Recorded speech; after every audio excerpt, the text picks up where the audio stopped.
do these, and appreciate you that still hop on with us. And I remember J. Vernon McGee. I hear him almost, not quite every day, but often enough that I still, his whole thing of hopping on the Bible bus, you hop on the family time bus, as it were. So I appreciate that. Let me just remind you of a couple of things for those of you that are here with me.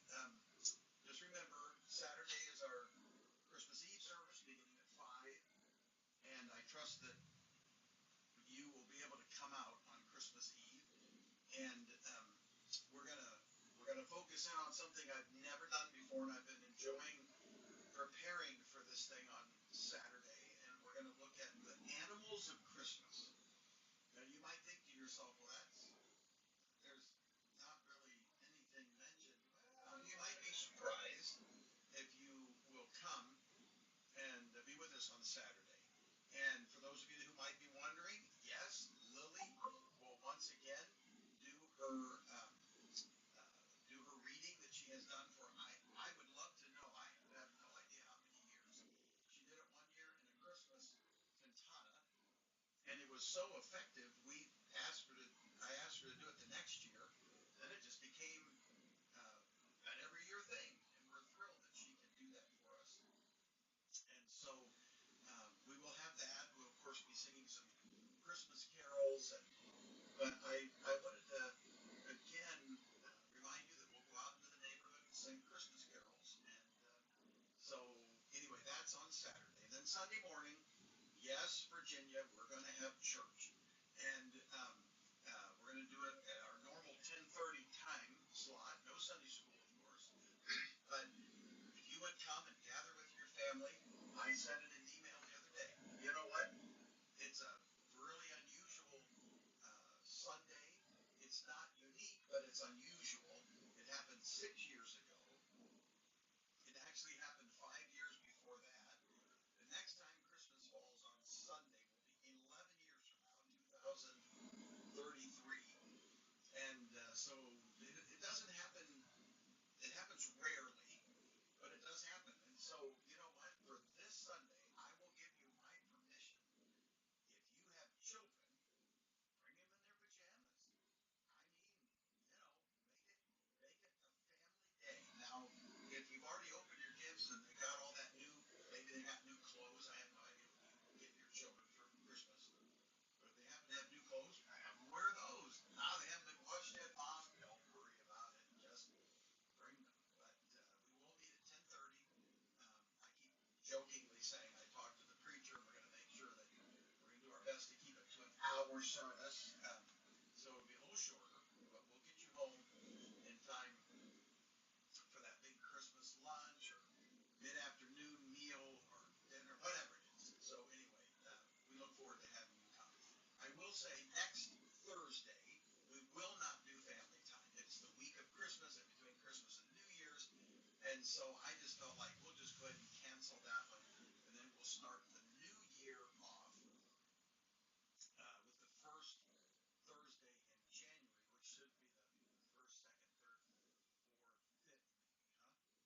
Sunday, Monday, Tuesday, Wednesday, Thursday. Yep, the 5th of January will be our next one after today, all right? And anyway, be praying for the services. Be praying for visitors that might even come on Sunday, even though it's Christmas Day. Pray for folks that would come out. And whoever comes, we're going to worship, we're going to sing, we're going to celebrate the birth of Jesus, and so we look forward to that. Well, on Wednesday nights in the Zoom prayer meeting, some of you join us, some of you don't. And I would love to put out the invitation to you. Just join us on Wednesday nights. We open our Zoom room at 6:30, and then at 7, and every time between 6:30 and 7, people hop on. A lot of us join right at 6:30. We just sit and talk to one another, talk about all kinds of things. Last night we got to talking about schools and Dave Gillies and his experiences at school. And anyway, that led us to talking about junior high versus middle school. It was kind of a random conversation, actually. But then at 7 o'clock, we turn the corner and we take prayer requests and we pray. And you know what? Everybody that joins us doesn't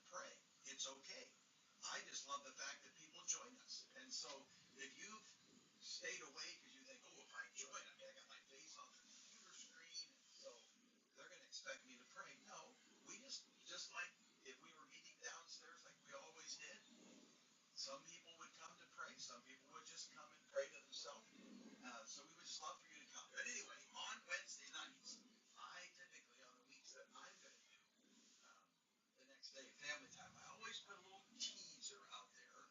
So some of you heard my teaser, and I'm really going to be curious as to what song you think we're going to do. So I want to just stop for prayer. Father, I thank you for the time we have to be together. Join our hearts and join our minds even, Lord, to think about these things. Thank you that your Son became flesh, became a baby for us so that he could die on a cross, pay the penalty for our sins. Not his. He had no sins. He had no reason for punishment. But he took our punishment. He took our stripes. He took our death so that you could give us life. What an amazing and grace-filled message. So, Father, today I do pray that you'll open our hearts. Help us think about all these matters related to Christmas. I pray in Jesus' name. Amen. All right. So, last night when I said my little teaser was, I'm just wondering about a few things. I'm wondering about Jesus. I'm wondering about the baby. I'm wondering. Well, some of you said, oh, I know what you're going to do. You're going to do I wonder as I wander. And you know what? You would be wrong. I said it that way really on purpose because I actually wanted to see if I could get any of you to think about that. Hang on just a second. I'm kind of wanting to make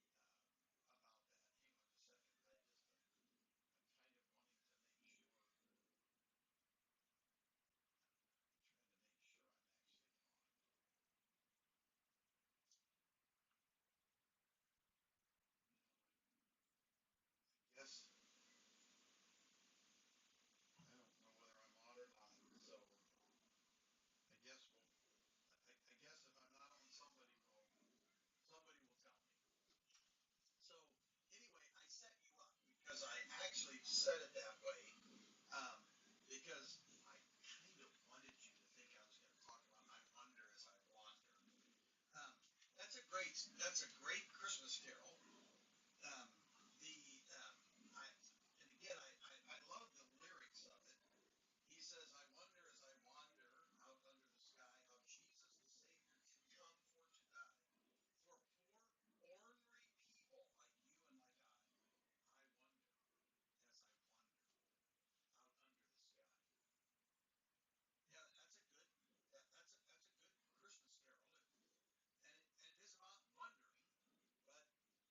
child is this?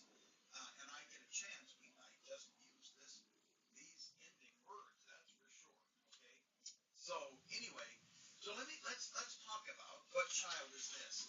What Child Is This was written in 1871. 1871. The author was William Chatterton Dix. Now the interesting thing is that most of our hymn books, he is just William Chatterton. And again, I couldn't determine as I looked it up, I couldn't determine why sometimes the Dix name got on. Was that the original? Did he try? Anyway, but that's his name. And the story goes that when when this man was 29 years old, he fell into a near fatal illness. He nearly died. And because of that, he fell into a deep depression. And in order to get out of his depression, in order to handle this illness, he began to voraciously, is that the word I want? A lot. Read the Word of God. He couldn't get enough. And he began to read the Word and he began to grow in his walk with Christ. And he began then to be a prolific hymn writer. One of the hymns that he wrote is our hymn, What Child Is This? But he wrote a number of other hymns, and one of them is called The Manger Throne. I, again, have never sung this that I know of. And the one, I'll just read the first verse. It says, like silver lamps in a distant shrine, the stars are sparkling bright. The bells of the city of God ring out, for the Son of Mary is born tonight. The gloom is past, and the morn at last is coming with orient light. You ought to look that up. The Manger Throne is really quite an interesting song. I tried actually, on Sunday I told you that there are certain tunes that go with certain meters, and I wasn't able to find the exact meter of this particular hymn, so I tried singing into one or two of the ones that I know, but I couldn't quite figure it out. But anyway, he wrote this particular song, What Child Is This? as again a good question about Christmas.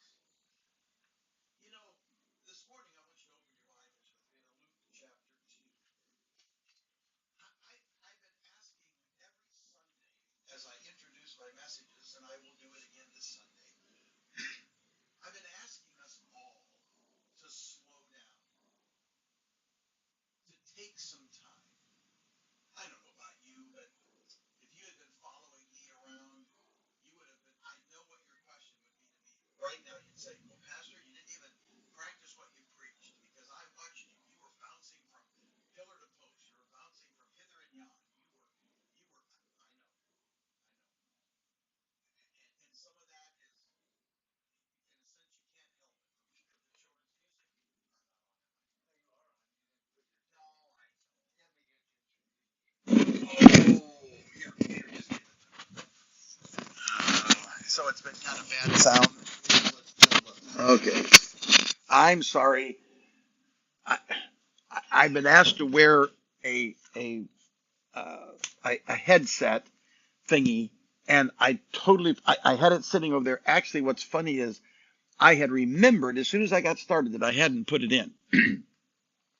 But I didn't think it was any big deal. I just thought I would. So anyway, I'm sorry if the sound has been terrible. If it's better for you now, I'm happy for you. Okay. Um, but I've been asking us to stop and slow down. And I know if you followed me, you would say, wow, Pastor, you haven't slowed down. No, you're right. Like I was saying, the week of the children's musical, I mean, every night we were either setting up something at church. Nicole and her team were working Wednesday, Thursday, Friday in practice. Saturday there was a program. Sunday there was a program. Then we just followed it over, and I don't know what's happening, but I've tried at other points in my day to slow down. I really have. Um, our family has been saying for the last few days, we've got to find a time where we can just stay home. I don't know about anybody else, but I'm going to tell you something. This may shock you. There are some times that I miss our home quarantine that we had to have for the pandemic. Because you know what it did?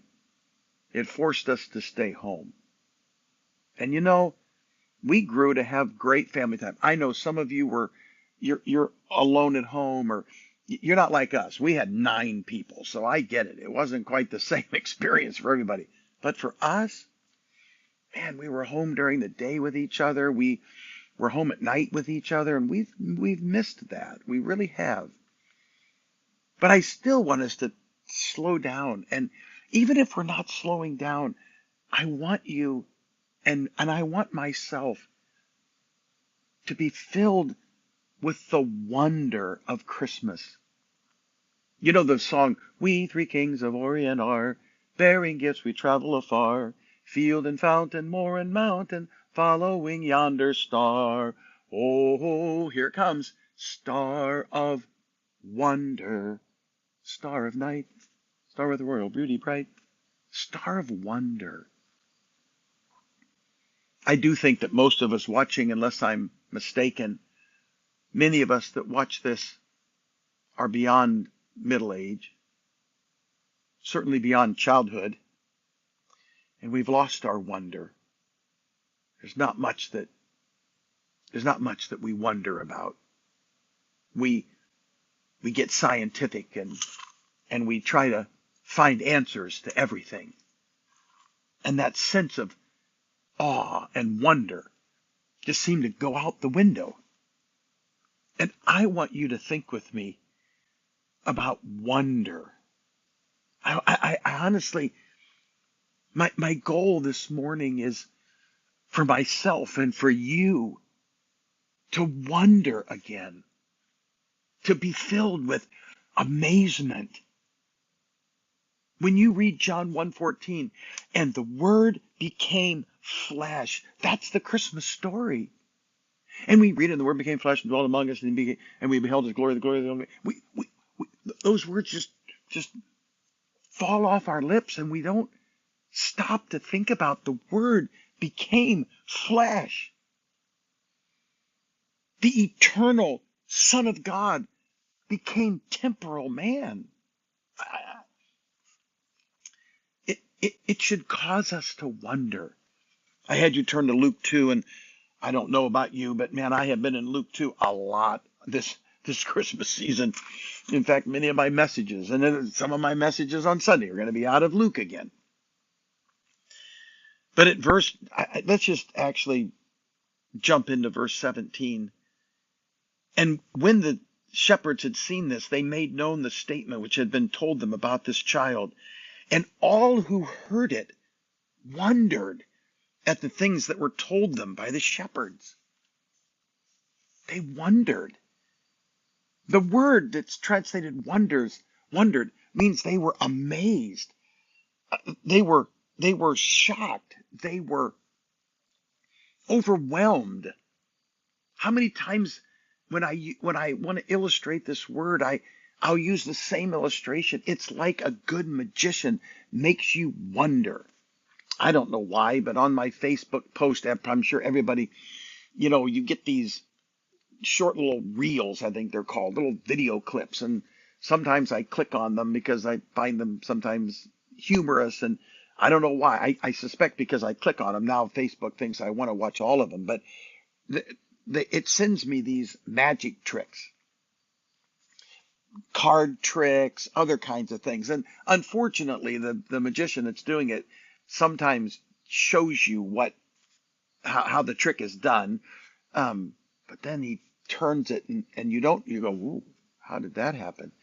But some of these card tricks, I literally I get right on top of it, and I stop it and pause it and try to figure out and I still walk away amazed. Amazed. I know there's an answer, and if they showed me, I'd probably go, oh, how did I not see that? But like I just said a few minutes ago, I just think most of us have lost the wonder of life. Here, the people in Bethlehem wondered. Now, it didn't change them.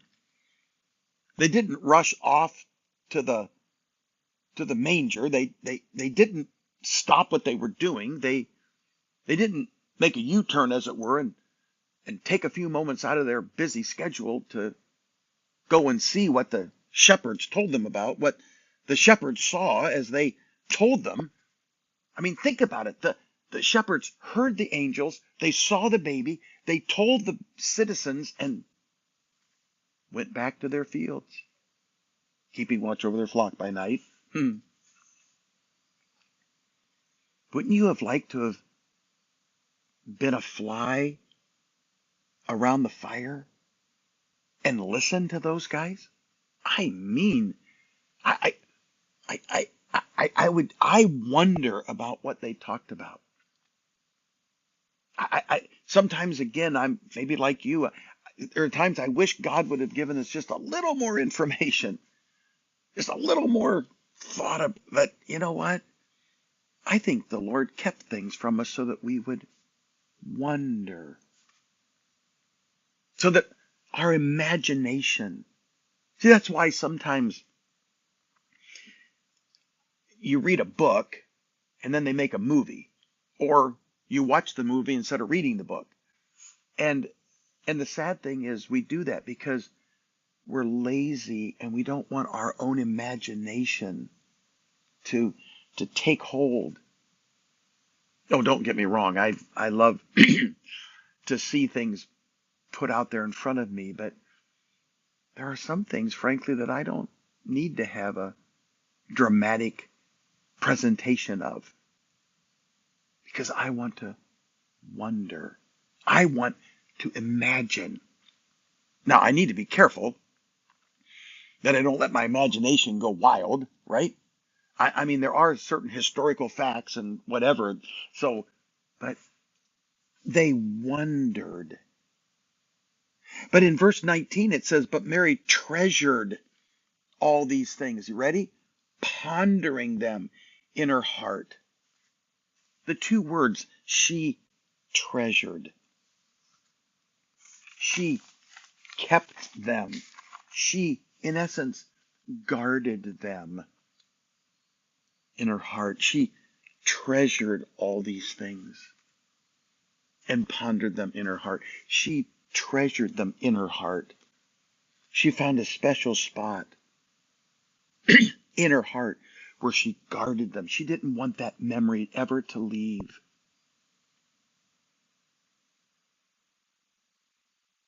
I think it was 2 years ago. I believe it was 2 Christmases ago. I could be wrong, but I think it was something like that. Or maybe it was on Father's Day. Maybe it was Father's Day a year and a half ago. Whenever it was, our daughter-in-law Krista, for Father's Day and Mother's Day, she gave us a gift, and the gift was something called Storyworth. And every week we get a question, Beth and I, and we're to answer the question, write a short little blurb about, like, what was your favorite food growing up? What was your favorite vacation? Where have you gone in life? I mean, just all kinds of questions. What was your first car? And it's caused me to look into my heart and find memories. Sometimes memories that had been forgotten. Sometimes memories that I have to dig around in to find. But there are some memories. Oh, there are some memories that they're right there on the surface. I don't have to worry about those being gone, because those memories are really tucked away. And that's what Mary did. She treasured them. Again, it's a particular word that literally means to guard, as if to put a sentry around. She treasured them so that she could go back to that memory. But then it says she pondered them. The word balo in the Greek means to throw. And here it's sumbalo, which means to throw with, or to throw around, or actually what it means is like people sitting in a room considering an issue, talking about different aspects about whatever the topic is. They were debating it. They were considering it. That's what Mary did. She pondered them. She wondered about them. She if I can use this phrase, she conferred with herself. She looked around. She knew what people were saying in Nazareth as she became more and more pregnant. She knew the snide remarks. She knew the nasty looks. I mean, come on. If you and I lived in Nazareth and there was a young teenage girl pregnant and she tried to give some lame excuse that God impregnated her, I mean, come on.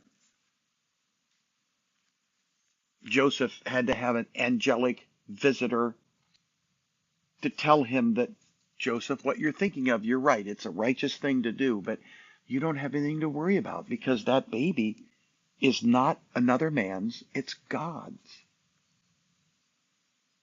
Mary pondered it. She wondered, God, why did you choose, of all the young girls that ever were born in Israel, all the young women that were alive when Mary, she wondered, Lord, why me? Why me? She probably wondered why the government at that time had to create some kind of a lame excuse to make people travel to their hometown. So they had to go to Bethlehem. That's where Joseph's ancestry was from. She had to be wondering on the whole trip, what are we doing? She had to wonder when they got to to Bethlehem, and there wasn't any more guest houses. There weren't any more rooms. There wasn't any place for them to actually stay. I mean, everything was filled up. So wherever it was, they stayed, whether it was in a house where the animals were, or whether it was just the cave wherever it was, we know there were animals. That's what we're going to look at on Saturday. And she gave birth to her firstborn son and laid him in a manger because there was no room for them in the inn. She pondered. She wondered, how can this be? I mean, and then the angel said, no, you guys need to flee. You need to go to Egypt. Egypt? She wondered. She pondered. She considered. She conferred. Then they went back to Nazareth with this, what everyone had concluded was an illegitimate child. Jesus was called that, in the Gospels.